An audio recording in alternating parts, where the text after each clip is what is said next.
14 दिसंबर 1971 John Elia Amru उत्तर देश बरतानिया हिंदुस्तान में पैदा हुए। वो दानिशवरों के एक खानदान में पैदा हुआ था जिसने इसकी फलसफाना और शायराना सोच को मुतासर किया। वो अपने भाइयों में सबसे छोटे थे और इनके वालिद शफीक एलिया एक मुमताज आलमी अदब शख्सियत थे। रईस अमरवी भी एक शायर जिन्होंने फितरती तौर पर जॉन को अदबी माहौल में पहचान दिलाई। जॉन ने 8 साल की उम्र में शायरी लिखना शुरू की। इनकी इब्तदाई नज़्मों में बहंगानगी और फलसफाना तहकीक के गहरे एहसास की अक्सी होती है जो इनके काम की पहचान बन गया। 1947 हिंदुस्तान की तकसीम जॉन के लिए जिंदगी बदल देने वाला वाक़या था। इनके खानदान को इंतहाई तरक्की पसंद और स्कॉलर बायस एक सख्त फैसले का सामना करना पड़ा। 1957 में 26 साल की उम्र में जॉन बिल आखिर कराची पाकिस्तान चले गए। पाकिस्तान की हिजरत के बाद इन्होंने अदबी मंजरनामे में अपना मकाम हासिल करने की जद्दोजहद की। अगरचा वो बचपन से ही लिख रहा था लेकिन इसने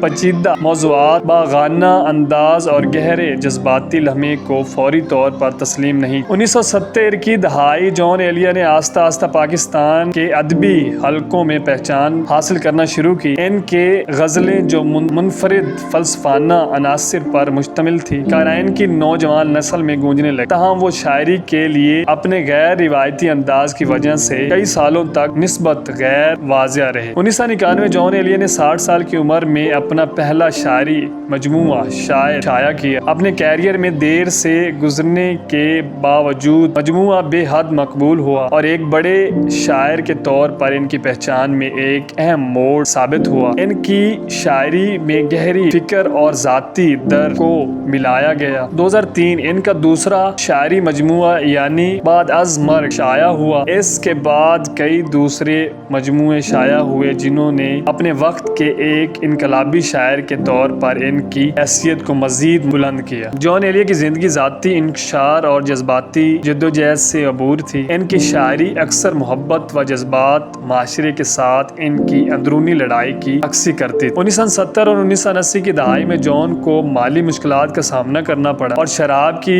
लत के साथ जद्दोजहद की। एक मरूफ मुनसफाना जाहिद जना के साथ इनका रिश्ता अलहदगी पर ख़त्म हुआ जिसने जॉन को गहरा मुतासर किया और इनकी शायरी में बार बार चलने वाला मौजू बन गया। इस अलहदगी के बाद होने वाले दिल टूटने और जज्बाती मनसफाब ने इनके बाद के कामों को नुमाया तौर पर मुतासर किया। 1990 की दहाई में अपनी बढ़ती हुई मकबूलियत के बावजूद जॉन ने एक अलग अलग जिंदगी गुजारना जारी रखा। इनकी शायरी बढ़ते हुए और अदबी महफिलें अक्सर इनके दर्द और दुनिया से मायूसी की वज़ा इजहार के जरिए निशान ज़दा होती थी। 8 नवंबर 2002 जॉन एलिया 70 साल की उम्र में कराची पाकिस्तान में इंतकाल कर गए। आई होप कि आपको ये छोटी सी वीडियो काफ़ी इंटरेस्टिंग लगी होगी और अगर आप सब प्यार देते हैं तो इसका पार्ट 2 डीपली एक्सप्लेन करेंगे।